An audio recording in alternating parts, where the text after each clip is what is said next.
Hello student. Yesterday we have discussed about the equation of continuity. Today we have discussed about the Bernoulli's equation.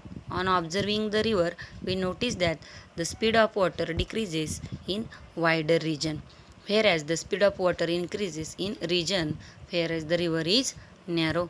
जर तुम्ही नदीचं पात्र पाहिलं असेल तर नदीचं पात्र जर वायडर असेल, मोठं असेल, तर त्याचा प्रवाह जो आहे पाण्याचा तो आपल्याला कमी दिसतो वॉटरचा. त्याऐवजी जर नदीचं पात्र छोटं असेल तर ते प्रवाह हा आपल्याला जास्त होतो, त्याचं स्पीड आपल्याला वेग जास्त दिसतो. From this we might think that pressure in narrow region is more than that in wider region. ह्याच्यावरनं आपल्या असं लक्षात येतं किंवा आपल्याला असं वाटतं की नॅरो रिजनचा प्रेशर हा वायडर रिजनपेक्षा कमी असेल. Then the pressure within the fluid in narrower part is less while that in wider parts is more. पण जर आपण ॲक्च्युअल प्रेशर मेजर केला फ्लुइडचा, त्याच्यामध्ये प्रेझेंट असणारे म्हणजे वॉटर नॅरोअर पार्टचं जे फ्लुइडचं प्रेशर आहे ते कमी असेल वायडर पार्टपेक्षा. Then the Swiss scientist Daniel Bernoulli in 1782 while experimenting with fluid inside pipe lead to the discovery of concept mentioned above.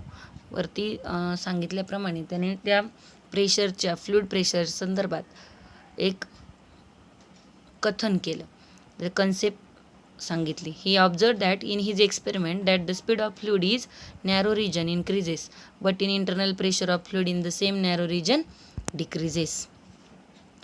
The speed of fluid in narrow region increases but internal pressure of fluid in same narrow region decreases. हे काय आहे? Bernoulli's principal. Bernoulli's equation related the speed of fluid at a point, the pressure at that point and the height of point above the reference level. It is an application of work energy theorem. हे कशाचं application आहे? Work energy थिअरमचं application आहे. ते तुम्हाला नंतर study करायचे. While deriving Bernoulli's equation, we will prove that net work done on a fluid element by the pressure of surrounding fluid is equal to the sum of change in kinetic energy and change in gravitational potential energy. त्याच्यावरती जे काही velocity act होणार आहे किंवा energies act होणार आहे ते असतील kinetic energy, potential energy, gravitational potential energy असणार आहे. Figure shows the an ideal fluid through a tube varying cross section and height. Consider an element of fluid that lies between cross sections P and R. दोन सेक्शनमध्ये between cross section P and R, दोन्ही cross सेक्शनमध्ये fluid flow होत आहे. Ideal fluid आहे. V1 and V2 be the speed of the fluid at the lower end P and upper end R respectively. And A1 and A2 be the cross sectional area of the fluid at the lower and P at the upper end respectively R. P1 and P2 be the pressure of fluid at the lower end P and upper R respectively. सगळ्यांचे pressure दिलेले आहे. त्याच्यानंतर D1 D2 काय आहे? Distance travel by the fluid at lower point P and upper R during the interval time delta T with velocities V1 and V2 respectively. P1 A1 P2 A2 be the forces acting on an equation of continuity. Force माहिती आहे आपल्याला, pressure into area. And the volume of dV fluid passing through any cross sectional area during time interval delta T is the same. Therefore dV is equal to A1 D1 is equal to A2 D2. There is no internal friction in the fluid as the fluid is ideal. In practice also, while fluid like water, loss in energy due to viscous force is negligible. वॉटरसारखं जर material आपण घेतलं तर ते energy loss करणार आहे, कारण त्याच्यामध्ये viscous medium नाही. वॉटर बरोबर कुठं पण फ्लो होतं, जसं मर्क्युरी व्हिस्कस आहे.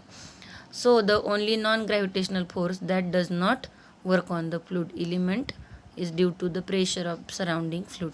Therefore the net work W done on element by surrounding fluid during the flow from P to R is work done काय असेल? pressure into area into distance. Therefore W is equal to P1 A1 D1 minus P2 A2 D2. The second term in the above equation has negative sign because the force acting R is opposite to the displacement of the fluid. The above equation can be written as work done W is equal to P1 dV minus P2 dV. Therefore W is equal to P1 minus P2 into dV, as the work W is due to the forces other than the conservative forces of gravity. It equals change in the total mechanical energy. म्हणजे kinetic energy plus gravitational potential energy, त्याला total energy असं म्हटलं जातं. म्हणजे W is equal to delta K E plus delta P. The mechanical energy for fluid between section Q and R does not changes.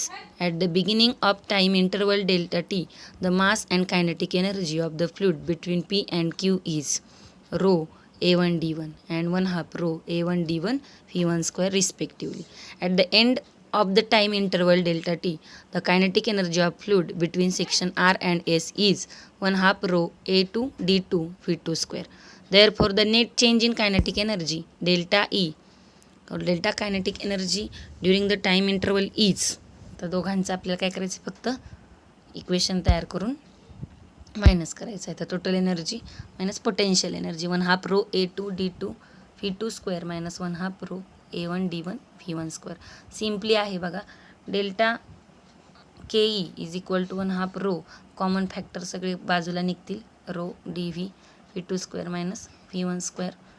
Also at beginning the time interval delta t, gravitational potential energy mass m between P and Q r is. Gravitational energy potential energy आपल्या इथं consider करायची ती आहे mg h1 is equal to rho dv ghr.